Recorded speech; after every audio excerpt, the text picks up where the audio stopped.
frame. Yep. Here, cheat this way. That way. There you go, dude. Oh, perfect. Thank you. All right, right on. All right. Thank you all for listening to Competing in Cornfields. Clint Baldwin. I'm here with Felix, Izel. That's it. There we go.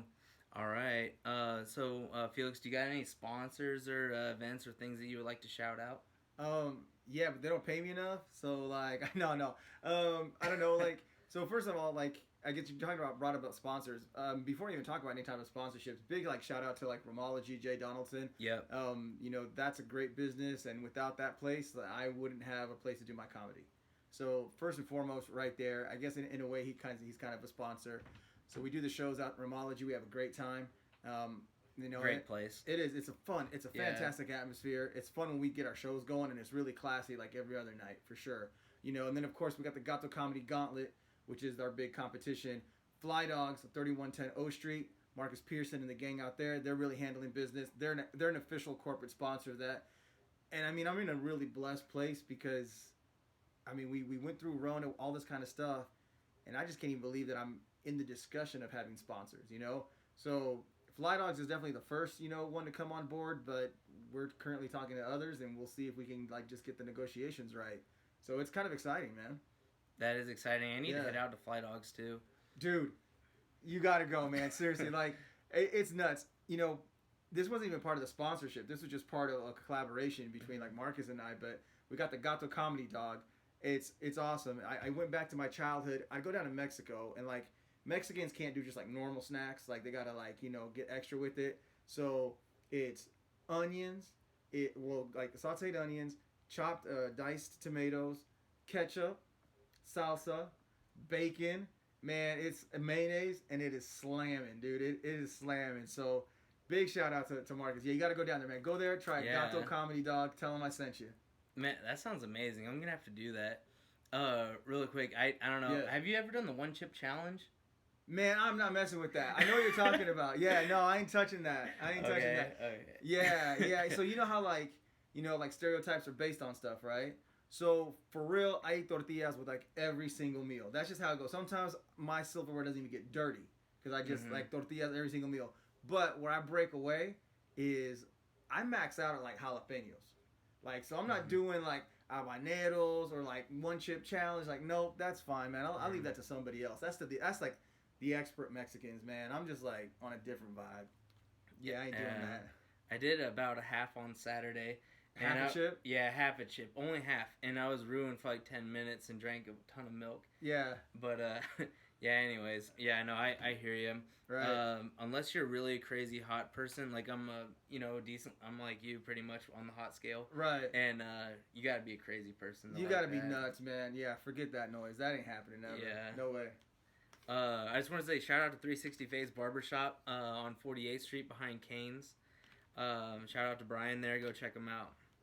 All right, Felix, you tell us a little bit about yourself. Well, what do you want to know, man? Dude, let me know what it is that you what I can share with you. There's so much here, dude. I guess let's just like get a overall about like the Gato, comedy, the comedy, yeah, and for sure, dude. Maybe how you got into that and stuff like that. I was dared to do this stand-up comedy competition, and so I've never done stand-up comedy, right? And I was like, well, whatever. Sounds like fun. I jumped in. I did it. I got third place out of 20 comedians from Omaha to Kansas City. So that was cool. I didn't think nothing of it. And then a couple months go by. The venue reaches out to me, and they're like, hey, would you come and consider doing open mics? And then we'll, in exchange, give you tickets to our actual shows and drinks. And I was like, well, that sounds like a good idea. Mm-hmm. Whatever. So then I did these open mics, and that was just kind of the deal that we had going on. And I was like, okay, that's fine. That's fun. Then all of a sudden, they're like, hey, why don't you MC for us for one of these nights where we've got, to get on stage and do it. And I was like, all right, cool. So I did the thing. I MC'd it. And this is just me being cocky, but I felt that in like the 10 minutes that I was on stage, like, I could bang with anybody else, and I stole the show. Mm-hmm. So that led to someone else reaching out, like a fan, that would follow me on Facebook or whatever, and said, hey, I got a friend that owns a bar in Central City, Nebraska. I hadn't even heard of Central City, Nebraska, right? And I was like, well, whatever. So they said, would you go out and do comedy there? And it was at that point where I was like, okay, yeah, that sounds like fun. And they're like, for dinner and drinks. And this is the deal. And I would encourage this for anyone. It's at that moment that you've got to decide what type of whatever are you going to be. Whether it's a comedian or whether it's a fighter or whether it's, a construction worker, whatever it is. But are you going to do it as a profession and get paid? Or are you going to do it as a hobby and get dinner and drinks? Because, I can't pay my taxes in dinner and drinks. I can't pay, the bills in dinner and drinks. So I was like, I can't do it for dinner and drinks. Even though I had no experience behind me, I wasn't going to do it for that.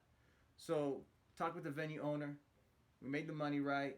Got a bunch of people. We went out. We had a blast. The guy, he's on record saying that was his best night of business ever. Because there was something going on. And we had a great time. We did a great show. And then people hung around and partied afterwards. So, that's how that thing...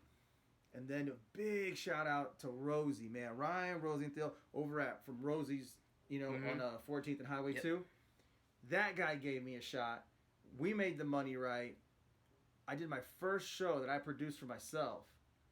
And it was nuts because I thought I was going to do one show at 7 o'clock and just see what happens.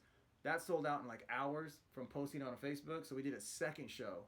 This was August 17th of 2019. Then we did another show in November. It was amazing, sold out. Then we're like, dude, let's do it. Let's go for real deal with this stuff, right? And then the Rona hit. We were gonna start in March. March 28th was gonna be my first show of 2020. We were gonna go every month. Yeah. And then Rona hit. Of course. Shut everybody down. Get over to some guys that I had met. Big shout out to Gabriel Ferrer and Billy Two Guns. Really good dudes. I crossed paths with them at Rosie's. They were setting up an open mic over there. I went to just go support, some other comedians. They were cool. Then after Rona, they shifted their open mic to Romology. I show up to Romology just to be supportive, right? And then of course, man, Bill Diekman, Billy Two Guns, solid guy, just aces across the board. I can't say enough good things about that guy. He was like, dude, are you gonna do something, man? Get up on stage. And I was like, nah, I don't know. I was like, whatever, I'll do something. He's like, oh, this is gonna be awesome. So I get up on stage, I talk smack for 10 minutes. I didn't know what I was doing. Jay comes up to me, Jay Donaldson, the owner. He's like, hey man, I want to book you. And I was like, well, I got this deal going on over here where it's more like a production deal, not just a performance deal.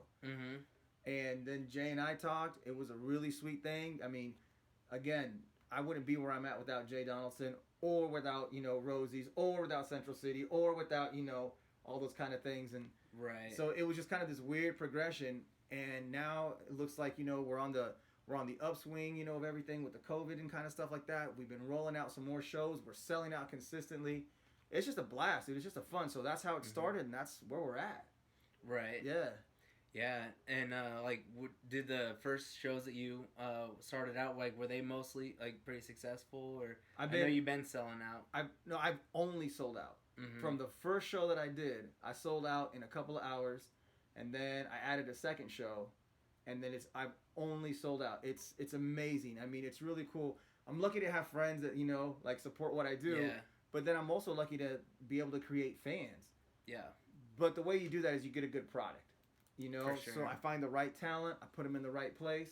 I'm with the right venue, and I mean Jay's been incredibly supportive. He's gotten the word out. The comedians that I've brought on board, they've been hustling and stuff, doing what they got to do. And I really hope that whatever happens at a Gato Comedy Showcase is a stepping stone for bigger and better things for these guys. Because there's a lot of talent that comes through our stage that definitely has the it factor. Yeah, man. I mean, I'm hoping to see these guys go out and do bigger and better things for sure.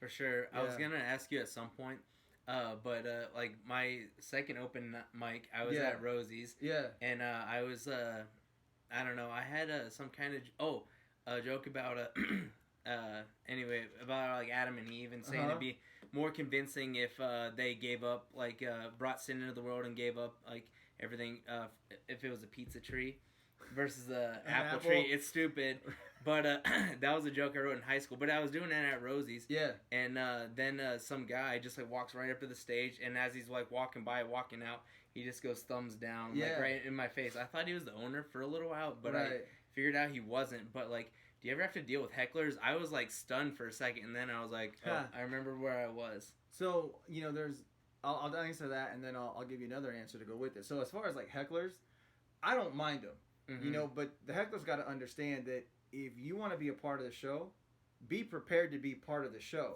Yeah. Now, there's someone that's up on the stage that, you know, is rehearsed, that's, you know, that's ready for this. Plus, they have the microphone. Plus, they have the spotlight. Plus, they have the audience on their side. Right. Because the audience came to see a comedian on stage, not to hear your drunk ass. Yeah. Right? So, I always just say, you should be ready. Yeah. Now, I've had hecklers, and I've chopped them up, I've sliced them up. Yeah. You know, like, it's, you know, and I don't mind it because I'm like, you're just giving me material that's totally, like, spontaneous, you know, it's impromptu, it's a lot of fun. And then ultimately, if it gets out of control, you just say, all right, you're done. And then they're done. You know what I mean? Like, the heckler can't tell you that you're done. So if you maintain control, you're going to be all right. You know, you got to keep a level head. And just always know that it's in your back pocket to, like, give them the boot. Right. You know? And then, yeah. Yeah, and I guess the other part about it is you got someone that's walking out and they're kind of giving you the thumbs down. Yeah. That seems to more like be like a hater than a heckler. Right. Right? And, I mean, I've definitely faced, like, my fair share of haters. And I think anytime you're a dynamic personality or a big personality, right? And I'm not the only one. There's tons of us out here. But it's going to be polarizing. People are going to love you or they're going to hate you. You know, hey, kitty. Mr. Puff, you get out of here. Mr. Puff, that's your cast name. Hey, you can't see it, folks, but Mr. Puff is crawling around the set. What's up, Mr. Puff? But I was going to say about the haters, man. You know, the number one way to, like, overcome any type of, like, hate or gossip or whatever the case may be is just out-create it. Just be more creative. Just be more dynamic. Just be bigger than Mr. Puff over here hating on my shoes. What's up, Mr. Puff? But no, man, you just keep doing a good product. You don't get worried about what people, you know, because no matter what, you're not going to please anybody. And comedy, it's so subjective. You know, what you find funny, I might not. And vice versa. You know what I mean? So you keep doing what you got to do, and you keep putting out a good product, and the people that love you will gravitate towards you. And the people that hate on you, there's nothing that you could do. There's nothing that you could ever do that's going to be good enough for a hater to say, okay, yeah, you know what? I like this guy now. Right. They're not wired that way. You know? As a matter of fact, I've had people hate on me and still reach out. So now they want to be in the shows. Right. Yeah. So, and you know what? If they were good, I would totally, like, take the high road and be like, come on in. You know? Because I think there's nothing but love. There's enough light for everyone to shine. Oh, 100%. Yeah. And, like, you touched on that comedy was, like, subjective. Yeah. Do you think that there's anything that might be off limits, like, if for somebody's set, like, not something just, like, terrible raunchy or, like, nothing like that's, you know, if it's well thought out, do you think that there's anything that's off limits? For me, there is. Yeah. So first and foremost, I'm a huge supporter of the First Amendment. And that includes, like, people that I disagree with. And I'll totally, right? And someone that's faced racism, someone that's, like, had, you know, racism come at him, I still support the bigot and the racist right to their freedom of speech. And I think by trying to silence anyone's First Amendment right, we're totally going against the, like, what we're about. So that I want to make sure to say first and foremost. Now, saying that, what I will, like, allow on my stage and what I will present to my audience, and not only that, but with the people that I work with. You know, I have their reputation to, like, you know, think about as well. So I'm doing a show, but my show doesn't exist without Romology. Right. And so people may not be able to separate that this terrible comedian is different from Gato, who's different from Romology, who's different from Jay. Right. I have a responsibility to Romology. Yep. And we have a responsibility to the audience. So as far as a Gato Comedy Showcase show or a Gato Comedy Syndicate show is concerned, nothing dark. I think there's some very serious topics, and then we need to have a good conversation about them. But a stand-up comedy stage isn't the place for them. Right. Some comedians want to go there. That's their First Amendment right, and there's plenty of stages for that. Ours isn't one of them. Well, maybe, do you think that it might be acceptable at an open mic, but maybe not at one of your competition shows or one of your regular shows? So you wouldn't allow that. But at an open mic, maybe, I don't know. So that all depends on the open mic and the scenario and the type of scene, right? So Mm-hmm. now we're kind of dipping into this whole thing of like, at an open mic, typically there's no cover charge, Mm-hmm. right? And you'll have people that go there for the bar, and an open mic happens to break out, Exactly. right? Yeah, so, yeah. so I think as a business owner, you've got to make that call. Mm-hmm. Is this level of humor, whatever that may be, is it going to help my business or hurt my business? Mm-hmm. And then I think as a comedian, you're like, okay, well, is this venue, a place that I want to actually support and be supportive of, or is this something that I'm just gonna trash and not care? Mm-hmm. So there's a couple, there's some moving parts there. If it were up to me, and I would see someone, busting out like the dark humor and these weird topics or what have you, I'd probably just say, there's a lot of venues out there, and I wish you well, but our stage probably isn't the best place for you to do that kind of stuff. Right. But that's the beautiful thing about it is we have we have First Amendment rights, and we have tons of venues, Mm-hmm. right? We're not the only show in town. Yeah. Best of luck to you. Right. We're just the best show in town. Of course. Of course. Well, and I mean, like, you can take it pretty far, like, as long as you're like creative and not like super dark or morbid or anything like that. I mean, like, I don't know. Like, I hadn't heard anything that was like super offensive or anything crazy even at Remology at all. Right. So that's good. And we like to definitely push the envelope. I know that I do.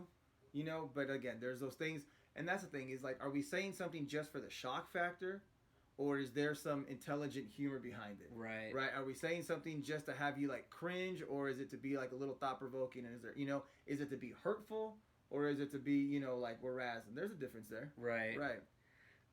Yeah, multiple times at open mics, the comedians came up to Caroline after and were like, "Hey, thank you. You're the only one who laughed at my school shooting joke." And I'm like, she's the only one who's losing it, and they're like, "Oh, thanks." Like, at least there wasn't silence. Like, that's bad. Like, I don't know, but it's all like, I don't know. So Caroline, that's probably where you and I would have a difference of opinion. As to what our humor is, but it's subjective, right? Mm-hmm. And I'm sure that there's a place out there for that type of stuff. Yeah, no, exactly. Yeah, well, and like you're more laughing at that person being crazy too, versus Sure, right, yeah, you're like, laughing I can't at believe them. this, right? I can't believe they just dropped that, here or whatever. Mm-hmm. Right. Yeah. Let's see. Okay, so how do you compare?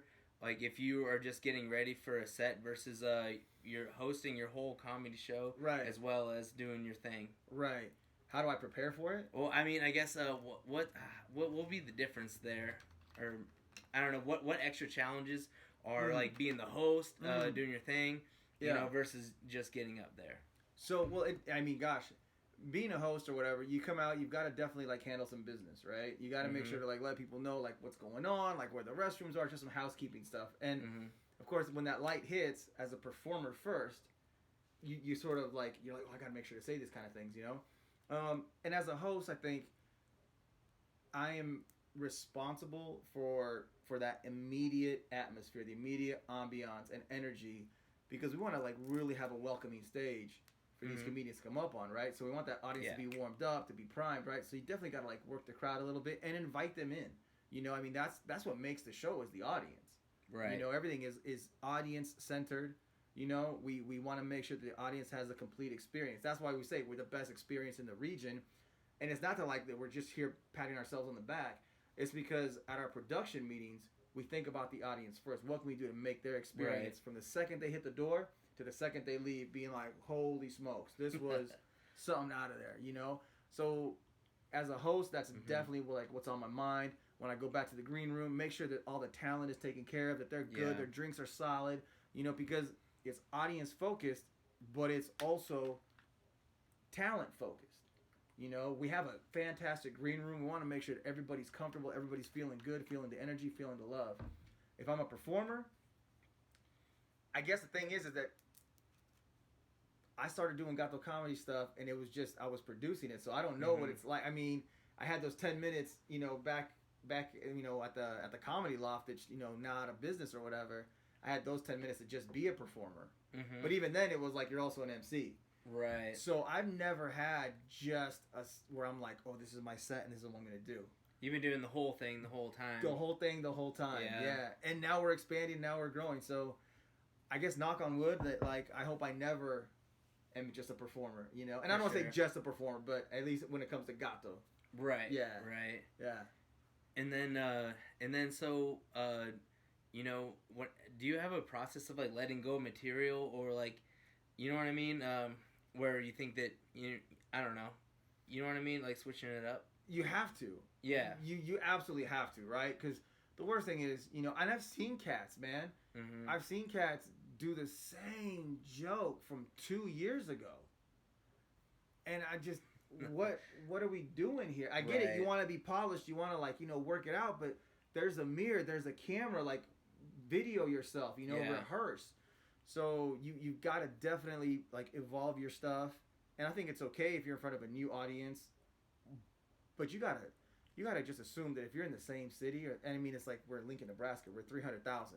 This isn't New York. We're like, oh, I'm gonna hit Brooklyn tonight, and I'm gonna go hit Queens tomorrow, right? Exactly. Yeah, right. This is Lincoln. We're like, well, I'm gonna hit like near South Lincoln and then South Lincoln. You know what I mean? Like, exactly. So yeah, you gotta keep it fresh, man, for sure. Mhm. Yeah. No, I hear that all day.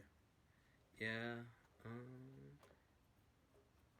Oh yeah. So like obviously you started gato comedy and like all that. Yeah. Like or is there I don't know, what do you do, or is there a certain process that you do to like reach your goals, and do you have any that you're like willing to share with us? Yeah, well, I guess. So like, do you write them down? Do you just think about them all the time? So what kind of goals are we talking? Are we talking like production goals from a producer side or from a performer side? I guess just like, do you have any goals that you're willing to share? Sure. Well, you know, the one thing is we want to. We boast that we're the region's best comedy experience. Mm-hmm. So one goal is to like never let that title go, right? And be able to like say, yeah, like, you know, I'll take the Pepsi challenge across the board. Mm-hmm. Show me a better experience, you know. And I don't care if you're a nationwide chain, you know, or some spot down in Kansas City. Like, you come to Romology, you're gonna have a fantastic time for sure. So that's a constant goal that will be reached and then reset. You know what I mean? Mm-hmm. We're never gonna just sit on our laurels for that. As far as like a personal goal from a performance side, it would be to just keep growing, you know, get back on stage as a performer. You know, I was really lucky that, you know, the first show that I went up there for 50 minutes. Mm-hmm. I didn't know any better. You know, I was just like, okay, whatever, I'm going to get out here. I mean, that's what I saw like on, you know, on Netflix, on Comedy Central, you know, on HBO back when I was a little kid. They go up there, they hang out for an hour. Mm-hmm. And they tell jokes. That's what I did. Right? And then people were like, dude, do it again. So I did it again. You know? Mm-hmm. Now I'm finding out, I was like, that's a long time. Yeah. But people still haven't seen me perform. I'm still kind of riding on that reputation. But you know, they get little snippets of me as an MC. So I know eventually I got to get back on stage. Right. And now, of course, there's this big pressure because the bigger you are, the bigger the target is. Right? And the bigger the haters are. And they're like, yeah, make me laugh, you son of a bitch. You know? Oh, man, yeah. So we'll see. We'll see if I'm any good or if it's just a, you know, if it's just a legend of me. I don't know. Right. Stay tuned, folks. Yeah, for sure. But, I mean, like, you have material in your shows and stuff like that. So, like, you are coming up with it and, you know, like, different stuff. Like, and so I would imagine that you would just, like, piece that together or maybe even have enough for, like, a whole show. Yeah, we definitely have enough material to go an hour. Like, we could do it tomorrow. Mm-hmm. Right? The part about being a producer, though, or producing the Gato Comedy Showcase is I can't just be like, hey, I'm going to do this show and I'm the headliner. Like, look how awesome I am. You know what I mean? Like, I'm out here promoting, I'm out here producing, but I want to create a stage for other comedians to come down to and for them to shine. Mm-hmm. You know, I want people to say, you gotta play Romology. You gotta do the Gato Comedy Showcase. Like, that's where you gotta go. So that's where my main focus is to create a stage for other comedians. Mm-hmm. I know that I'll always have that available to me, but let's make sure that everybody else is eating. And then, you know, when it's time to, I'll go to work. Yeah. Yeah, no, that sounds great. I'm definitely looking forward to that. As well as, do you have any upcoming shows or anything going on that like? Dude, always, man. Always. Yeah, no, and again, thank you, Jay. You give me a fantastic playground. We just finished last weekend The first round of the Gato Comedy Gauntlet. 16 comedians start this thing. Every other month, we're going down from 16 to 8 to 4 to 2. There's a $500 grand prize. There's this really kick-ass championship belt that's been made up. Yeah, it looks wicked. And then, and of course, the contracts, right? This is a chance where I get to scout talent to see who I'm going to put into the show. And what's so great about this is this isn't somebody sending me like a clip to their YouTube, right? We get to put them on our stage in front of our audience and get the audience's feedback as well. So there's 3 judges. One of them being Marcus Pearson from Fly Dogs, another one Sparky from the Blaze radio station, right? Okay. And then one of them's great. She's a regular at Romology, and we're like, well, we need a voice of the regulars. Right? Yeah. Who do you want to see at the bar that you like to go to? Yeah, because if they're regular, they've seen a lot of comedy. Boom. Yeah. Right. And then so that's that. We've got the April Fooling Around show. That's a showcase show, right? And that's been sold out. That's been sold out since February. What date is that in April? 2nd and 3rd. 2nd and 3rd. And tickets aren't available.